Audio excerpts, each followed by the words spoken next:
My name's Deirdre MacManus and I'm a psychiatrist who specialises in post-traumatic stress disorder. I actually started out as an anaesthetist.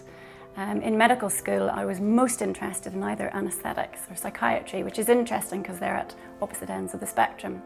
But having practiced anaesthetics for a couple of years as a junior doctor, I realised I wanted to know more about my patients and I wanted to be more thoughtful about my patients.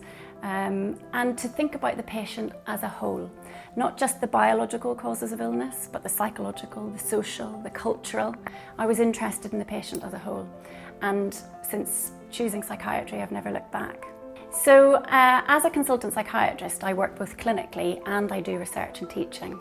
A good day clinically is where I see patients progressing. They've come and presented with severe symptoms of PTSD. And as a result of the treatment that they've received, whether that's medication and or psychological therapy as well, I see the severity of those symptoms reducing and I see them being able to reintegrate back into life with relationships, jobs, into their communities. That's a good day clinically. From a research perspective, I love when I can see my results finally impacting on a clinical practice or impacting on policy. That means I'm doing good research. The mental health needs of military personnel have been neglected for a long time, but as a result of a lot of recent research, we now know that as a result of their experiences in combat or their experiences in the military and their transition back into civilian life, that they can struggle with disorders like post-traumatic stress disorder, but also depression, anxiety and alcohol misuse. These are all highly treatable disorders and there are services that provide treatment for these problems. We are privileged as psychiatrists that patients tell us their most personal experiences. And working in the field of trauma, I hear some very distressing and harrowing histories. And sometimes my clinic is full of those sorts of histories, whether that's torture,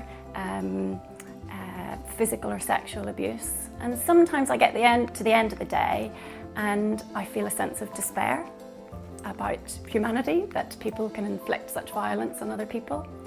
But yet I also feel inspired because the patients are sitting there in front of me and they're seeking help for the psychological consequences of those experiences. And I also feel relief that I have the skills and expertise to help them. My advice to a medical student wanting to go into psychiatry would be to get as much experience of other medical specialties as they can before going into psychiatry. Psychiatric patients are very complex and they're a complex mix of the biological, the psychological and the social, and they need to have a very good understanding of all those medical specialties before they come into psychiatry. Make a difference. Choose psychiatry.